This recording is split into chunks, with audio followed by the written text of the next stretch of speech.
Bonjour, aujourd'hui je vais te montrer comment peindre à l'encre de Chine, à la manière des estampes japonaises ou comme ici, des mangas japonais.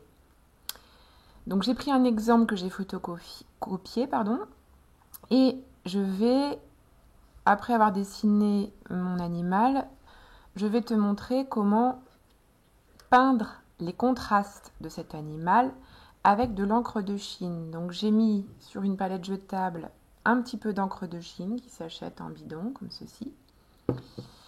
Et je vais tout d'abord essayer de faire les zones les plus claires. Donc je vais prendre vraiment un tout petit peu d'encre de Chine que je vais diluer dans mon eau. C'est déjà assez sombre comme ça. Et je vais passer une première couche de gris clair dans les zones qui m'intéressent. Donc j'essaye de regarder sur mon modèle où sont les zones.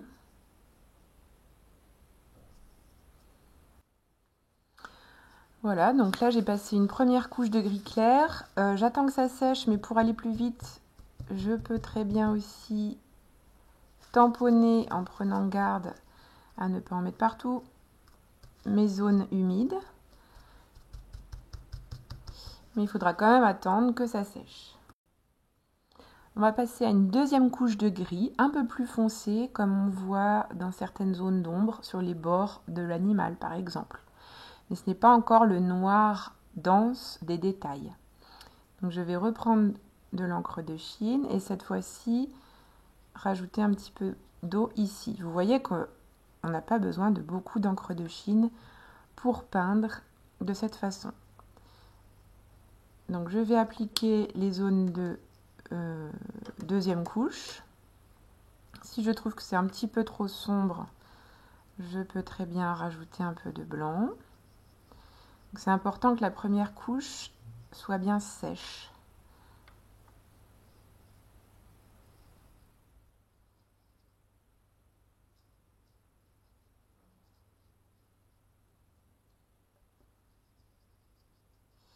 Voilà, donc vous voyez déjà un contraste entre dans le visage des zones claires et des zones un peu plus sombres.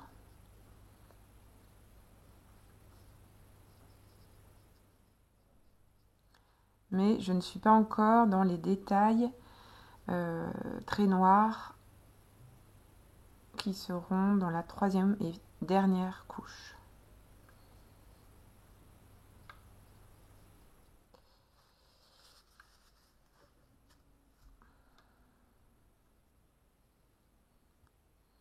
Voilà, j'ai terminé la deuxième couche. Pareil, je vais attendre que ça sèche, mais si je veux que ça aille plus vite, je peux tamponner à l'aide d'un mouchoir propre chacune des zones encore humides en une seule fois.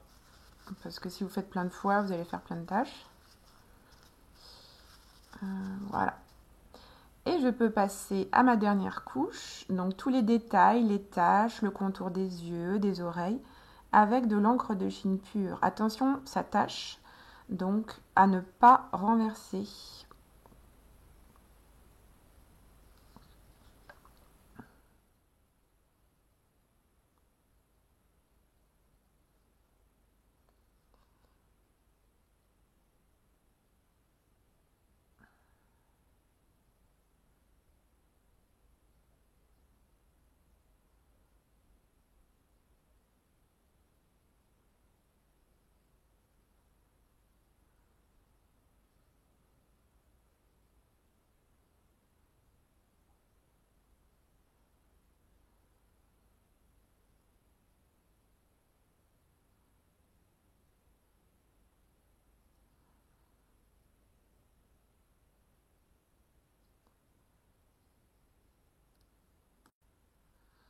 Voilà, j'ai quasiment fini. Je peux encore faire quelques petits détails et je laisse bien sécher.